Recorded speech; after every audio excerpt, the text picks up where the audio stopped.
주일날 아침 용서합시다라는 설교를 하고 집으로 돌아가던 중에 교차로에서 교통사고가 났습니다. 교차로 사고는 50대 50이니까 양쪽 둘 다 그렇게 잘못을 하게 되죠. 사고가 나자 목사님 마음이 불안불안해졌습니다. 그때 하나님이 그에게 음성을 주시기를 내가 오늘 용서하라고 설교를 했으니 내가 먼저 잘못했다고 그러고 용서를 구하라. 그런 음성이 들려옵니다. 그래서 먼저 나가서 차에서 내려서 고개를 숙이면서 미안하다고 제가 잘못했다고 그런데 차를 보니까 그 차가 벤츠 비싼 차였어요. 그리고 그 뒷자리에서 멋진 신사분이 딱 내리는 것입니다. 근데 교회차는 사랑교회 이렇게 써져 있는데 다 썩은, 다 이제 폐차 직전에 있는 그런 차였습니다.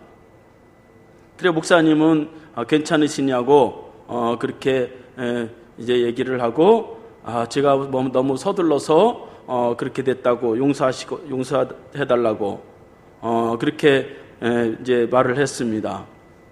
다행히 벤츠는 문짝 한쪽이 약간 파손이 되었는데 교회차는 다 썩다 보니까 폐차할 수밖에 없는 그런 지경이 되었습니다. 그때 그 상대방이 저도 교차로에서 저도 잘못이 있는데 목사님이 먼저 그렇게 용서를 구하니 면목이 없습니다. 제가 문짝을 붙이고 연락을 드리겠으니 교회 주소 좀 알려주세요. 그러더래요. 그래서 알았다고 그래서 이제 주소를 알려드리고 헤어졌는데 아무리 한 시간이 지나고 한 일주일이 지났는데도 차를 고쳤다고 하는 그러한 연락이 오질 않는 거예요. 그런데 일주일이 지나고 그 다음날 어느 차 딜러가 새 차를 승합차 한 대를 끌고서 딱 그 개척교회 앞에 온 것입니다.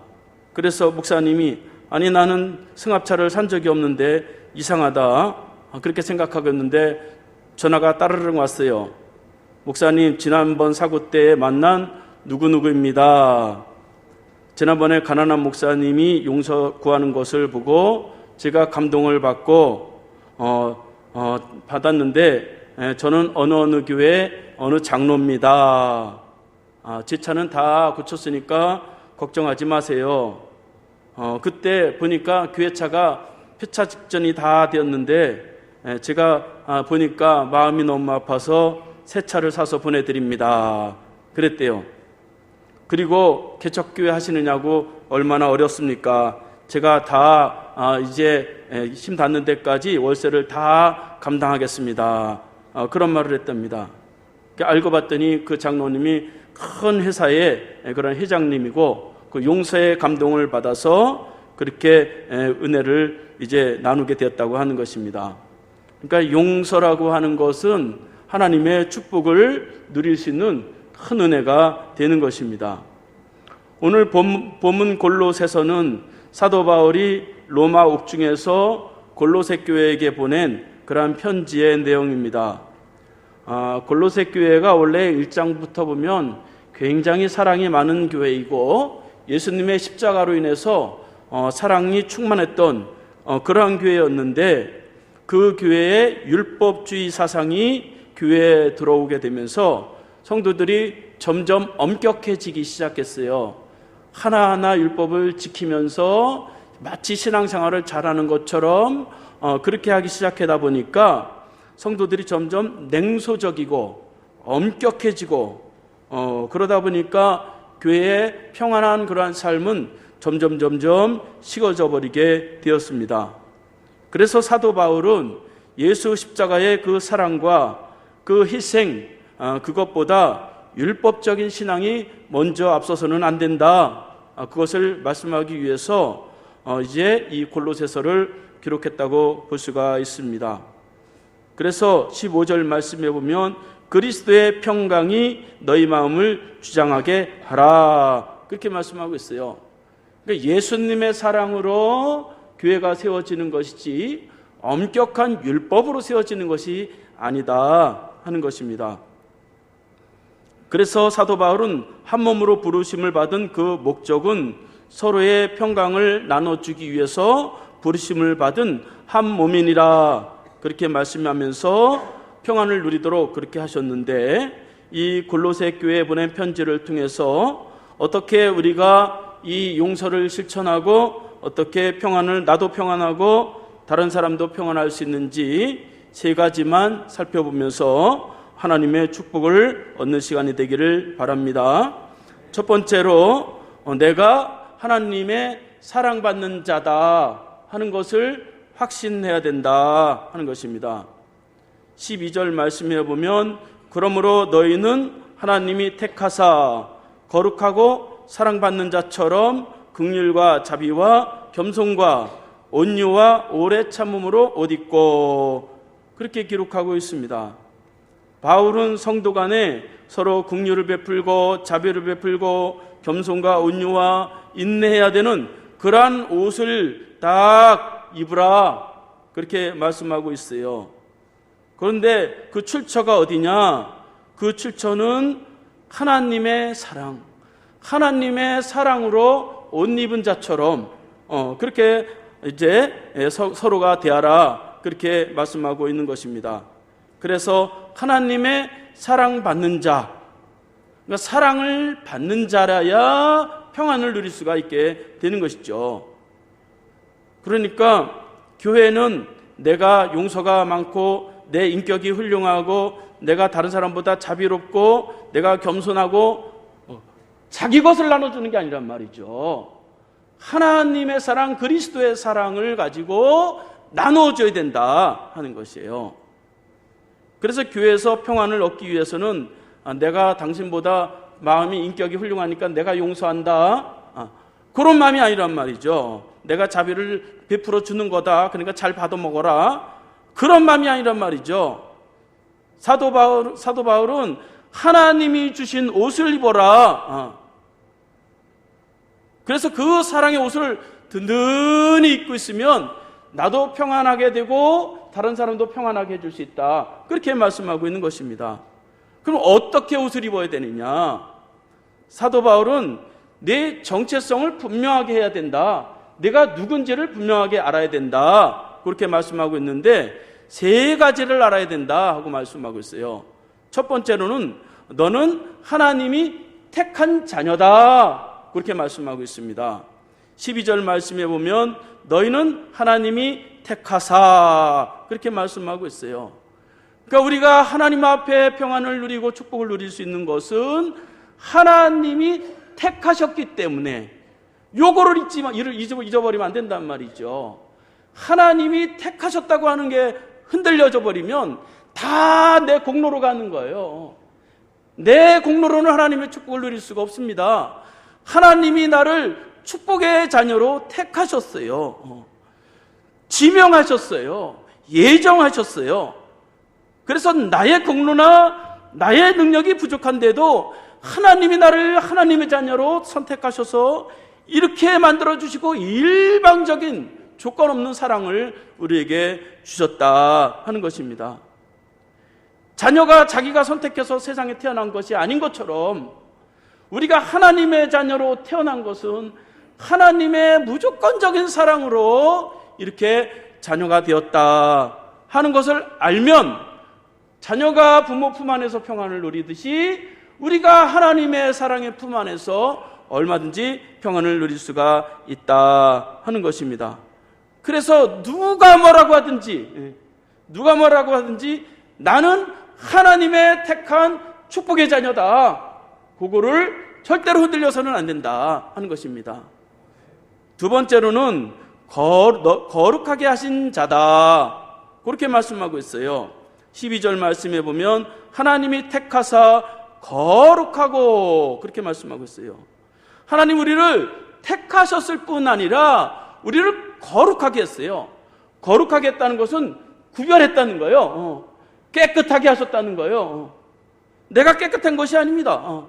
하나님이 거룩한 백성으로 그냥 떼어놨어요. 그래서 우리가 하나님 앞에 거룩한 자녀다, 그렇게 부름을 받게 되었다 하는 것입니다. 그 성도라고 하는 것은 어떤 뜻이냐? 성도란 거룩한 무리, 그런 뜻이에요. 세상에서 거룩한 사람으로 불러내서 딱 띄워놓은 사람, 그게 성도라고 하는 뜻입니다. 그러니까 많은 사람들 중에서 하필이면 왜 이 죄 많고 이 허물 많은 이 자를 불러다가 하나님을 거룩하게 사용하실까? 그거를 알면 말이죠, 마음의 평안을 누릴 수가 있고 하나님의 축복을 누릴 수가 있다 하는 것입니다. 우리가 스스로 거룩하게 된 것이 아니라 하나님이 거룩하신 아들 예수 그리스도를 십자가에 보내시고 그 십자가에서 죽으시고 그것을 믿기만 하면은 거룩한 백성으로 그렇게 삼아 주셨다 하는 것입니다. 이 정체성이 분명하면 우리가 평안하다 하는 것입니다. 세 번째로는 너는 사랑받는 자다, 그렇게 말씀하고 있습니다. 12절 말씀에 보면 너희는 하나님의 사랑받는 자처럼, 그렇게 말씀하고 있어요. 사랑을 받아야 평안한 거예요. 그 사랑받는 자녀와 사랑을 받지 못하는 자녀는 살아가는 모습이 다릅니다. 그래서 부모님의 사랑을 충분히 받은 사람이 그 인성이 달라요. 부모님이 다 해주니까. 제 딸이 말이죠, 저에게 하는 말이 가끔 이런 말이에요. 아빠, 나는 사랑을 많이 받나 봐, 뭐 이래요. 아빠, 엄마의 사랑도 많이 받고 나는 거기다가 이 교회 성도님들이 나를 너무너무 사랑하는 것 같아, 그런 말을 아주 자주 해요. 아주. 그래서 그런지 살아가는 게 너무 평안해요. 너무 평안해서 탈이에요. 세상 걱정이 없어요. 저는 말이죠, 그런 마음을 갖지 못하고 자라면서 말이죠, 마음속에 너무 어렵고 가난하고 말이죠, 이렇게 살다 보니까 이 증오가 있고 분노가 있고 말이죠. 이러다 보니까 나는 부모님도 안 계시니까 난 사랑받지 못해가지고, 그러니까 정서불안이. 저는 아직까지도 정서불안이 있어요. 그래서 하나님의 사랑을 받는 자녀는 불평불만이 적을 수밖에 없어요. 이렇게 하나님 앞에 우리가 참 어려운 가운데서도 나는 하나님의 사랑받는 자녀구나, 이것을 체험하고 또 확인하면서 하나님의 평안을, 또 그 축복을 누릴 수가 있다 하는 것입니다. 두 번째로 평안을 누리기 위해서는 용서해야 된다 하는 것입니다. 13절 말씀에 보면 누가 누구에게 불만이 있거든 서로 용납하여 피차 용서하되 주께서 너희를 용서하신 것 같이 너희도 그리하고 이 모든 것 위에 사랑을 더하라. 이는 온전하게 매는 띠니라. 그렇게 말씀하고 있습니다. 바울은 교회 안에서 불만이 없을 수가 없죠. 사람 섞여 살다 보면 그 불만이 있거든 서로 용납하라, 서로 용서하라. 주님이 너희를 용서하신 것 같이 용서하라. 그러면 온전한 사랑을 이룬다는 거예요. 그러니까 사랑은 용서예요. 그 사람이 사랑이 얼마나 많냐, 그거는 그 사람이 얼마나 많은 사람을 덮어주고 용서하는 삶을 사냐, 그거를 보면 정확하게 알 수가 있습니다. 그래서 우리는 하나님 앞에 이런 용서하는 삶을 통해서 평안한 삶을 살 수가 있어요. 마음에 말이죠, 증오와 분노가 가득하고 용서가 없는데 어떻게 평안을 누릴 수가 있겠어요? 그래서 먼저 나를 향해서 나를 용서해야 돼. 저는 제 자신이 막 용서 못하는 그런 게 있어요. 어려서부터 말이죠. 내가 나를 괴롭히는 거예요. 막 그냥. 근데 하나님이 나를 사랑하신다고 하는데 왜 내가 나를 사랑하지 못할까? 그런 마음이 언젠가 들더라고요. 그러니까 나를 용서하고 나를 사랑해야 남도 사랑할 수가 있어요. 그래서 내가 하나님의 용서를 충분히 깊이 그렇게 체험할 필요가 있습니다. 그러면 내가 나를 용서하면 다른 사람이 용서가 되는 거예요. 다른 사람을 용서가 안 되는 거는 내가 나 자신도 말이죠, 막 괴로운 거예요. 그래서 예수님은 다른 사람을 이렇게 용서하면 그것이 우리에게 큰 이제 유익이 있을 것을 말씀하고 있습니다. 마가복음 11장 25절 말씀해 보니까 너희가 기도할 때에 아무에게나 혐의가 있거든 용서하라. 그리하여야 하늘에 계신 너희 아버지께서도 너희 혐오를 사하여 주시리라. 그렇게 말씀하고 있습니다. 그러니까 용서하고 하나님 앞에 기도하라는 거예요. 용서가 없이 기도하는 거는 공중에다가 그냥 말을 뿌리는 것뿐이다. 사람은 다 완전하지 않고 다 불완전한 존재이기 때문에 아이고 나도 다른 사람에게 상처를 줄 수도 있고 또 내가 상처를 받을 수 있고 이렇게 편하게 생각을 해야지 그냥 상처 한번 주면 전 인격을 확 몰살시켜서 저 인간은 못살 인간 그렇게 하면 안 된단 말이죠. 그 사람은 그 부분에 약한 것뿐이에요. 그러니까 남을 용서할 수 있는 그러한 마음을 가져야 된다 하는 것입니다. 나는 완전한데 당신이 부족하다. 그러면 말이죠. 마음이 불안할 수밖에 없죠. 그래서 용서해야 되는데 어떻게 용서해야 되느냐. 결심만 갖고 되나요? 용서라는 게 일단 성질이 나는데 그 용서의 방법은 무엇이냐. 오늘 말씀해 보니까 서로 용납하여 피차 용서하되 그렇게 말씀하고 있습니다. 용서라고 하는 것은 헬라어로 카파르라고 하는데 덮는다 그런 뜻을 가지고 있어요. 그러니까 무조건 덮는 거예요. 내가 용서해야지 그러면 거창하잖아요. 그러지 말고 조그만 거 이렇게 보이면 그냥 덮고 넘어가는 거예요. 상처 준 말, 또 미움이 생기게 하는 마음 그런 거 덮고 가는 거예요. 그러면 용서가 되는 거예요. 그래서 용서하는데 있어서 일단 피해자와 가해자 이렇게 나누면 안 된단 말이죠. 저 사람은 나에게 피해를 줬고 또 저 사람은 나는 당했다. 그러면 용서가 안 되는 거예요. 그래서 오늘 말씀해 보면 중요한 단어가 있는데 서로 피차 그렇게 말씀하고 있습니다. 그러니까 가해자 따로 피해자 따로 그러면 용서가 안 되는 거 이건. 왜냐하면 내가 당했으니까. 그런데 말이죠. 나는 다른 사람에게 상처를 안 주냐. 똑같단 말이죠. 그래서 사람은 다 가해자와 피해자로 그렇게 나누지 않고 구분하지 않고 아이고 내가 가해자도 될 수 있고 내가 피해자도 될 수 있지. 그러면 아이고 저 사람도 또 무슨 이유가 있었겠지. 그러고 이게 용서가 된다 하는 것입니다. 나만 상처를 받았다. 왜 내가 용서해야 되냐? 그러면 이게 용서가 안 되는 거예요. 자기 혼자 생각이니까. 그래서 서로 용납하고 피차 용서하라. 그렇게 말씀하고 있습니다. 왜 용서해야 되느냐? 그 용서의 근거가 뭐냐? 그 용서의 근거는 주님께서 나를 용서하셨기 때문이다. 그렇게 말씀하고 있습니다. 13절 말씀에 보면 주께서 너희를 용서하신 것 같이 너희도 그리하고 그렇게 말씀하고 있습니다. 예수님께서 이 죄인, 이 썩을 육신, 이 더러운 자를 지옥 가야 될 사람이에요. 마귀의 자녀입니다. 인성이 부족하고 저주의 자녀였어요.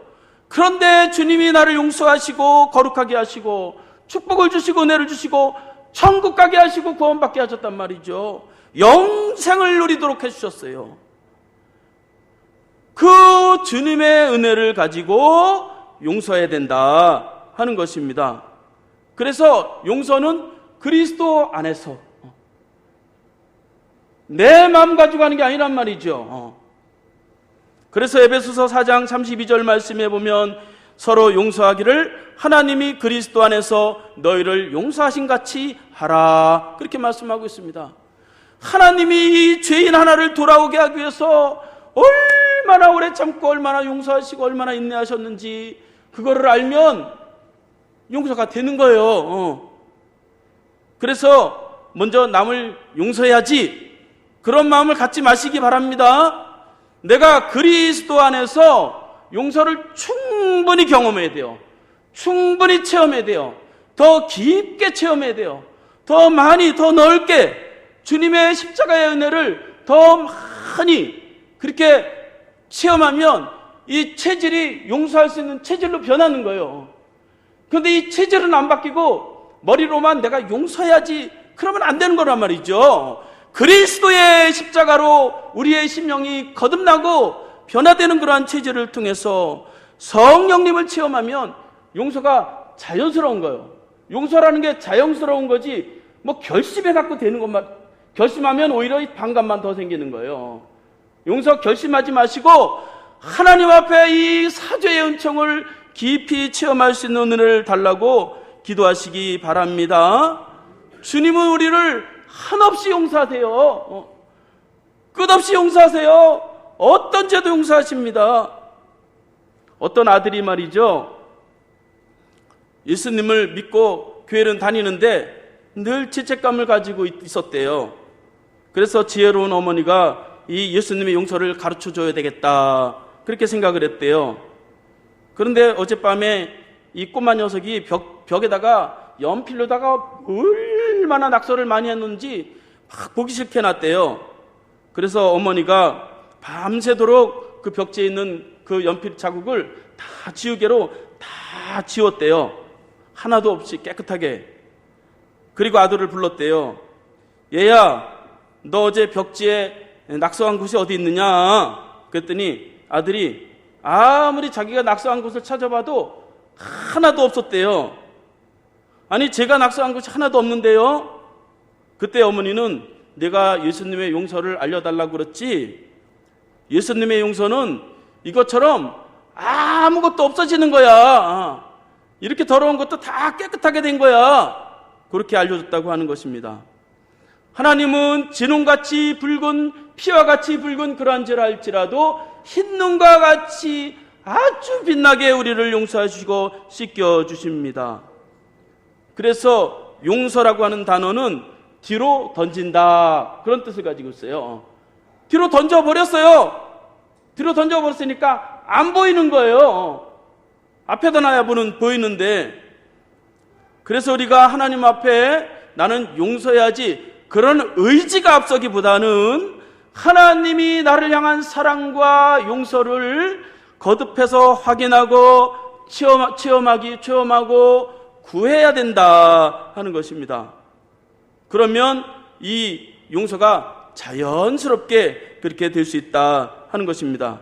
그래서 사도 바울은 예수님의 평강이 내 마음을 주장하게 하라, 그렇게 말씀하고 있어요. 15절 말씀해 보니까 그리스도의 평강이 너희 마음을 주장하게 하라. 너희는 평강을 위하여 한 몸으로 부르심을 받았나니 너희는 또한 감사하는 자가 되라, 그렇게 말씀하고 있습니다. 평안하라, 평안하라, 너 평안하게 결심하고 마음 먹어라, 그것이 아니라 그리스도의 평안이, 하늘에서 주시는 하나님의 평안이 내 마음을 주장하도록, 마음을 주장해야 자연스럽죠. 그 마음은 안 변하는데 내가 용서하고 내가 사랑해야지, 그러면 말이죠, 부자연스러운 거예요. 하기도 힘든 것입니다. 마음을 고쳐 먹어야 되는 것이죠. 내 마음을 어떻게 고쳐요? 사람이 상황 따라, 형편 따라, 기분 따라 이랬다 저랬다 바뀌는데 어떻게 마음을 고쳐 먹어요? 그런데 예수님이 고쳐주셔야 된단 말이죠. 성령님이 우리 마음을 거듭나게 하시고 새롭게 해 주셔야 된다 하는 것입니다. 그러면 용서가 되고 우리 마음에는 세상에서 볼 수 없는 놀라운 평안이 우리에게 임하게 됩니다. 세 번째로는 그리스도의 말씀이 풍성해야 된다, 그렇게 말씀하고 있어요. 16절 말씀에 보면 그리스도의 말씀이 너희 속에 풍성히 거하여 모든 지혜로 피차 가르치고 권면하며 희와 찬송과 신령한 노래를 부르며 감사한 마음으로 하나님을 찬양하고, 또 무엇을 하든지 말에나 일에나 다 주 예수의 이름으로 하고 그를 힘입어 하나님 아버지께 감사하라, 그렇게 말씀하고 있습니다. 사도 바울은 피차 지혜롭게 되고 권면하고 위로하고 시와 찬송과 신령한 노래를 가지고 하나님 앞에 막 찬송을 부르는 그러한 삶을 살기 위해서는 그리스도의 말씀이 풍성히 거하게 하라, 그렇게 말씀하고 있습니다. 풍성히 거하게 하라고 하는 것은 말씀을 많이 알아라, 그런 의미는 아니에요. 그 말씀이 삶을 주장하도록 하라, 그런 의미를 가지고 있습니다. 그 말씀이 삶 속에서 충만해지는 거예요. 이거 하려면 말씀이 생각나고 저거 하려고 하면 말씀이 생각나고 그렇게 살아가야 된다는 것입니다. 하나님의 말씀이 능력을 만들고 구원을 만들고 축복을 만드는 거예요. 그래서 하나님의 말씀을 다 잊어버리고 살면 아무것도 남는 게 없는 거예요. 히브리서 4장 12절 말씀해 보니까 하나님의 말씀은 살아있고 활력이 있어 좌우의 어떤 날성 검보다도 예리하여 혼과 영과 및 관절과 골수를 찔러 쪼개기까지 하며 사람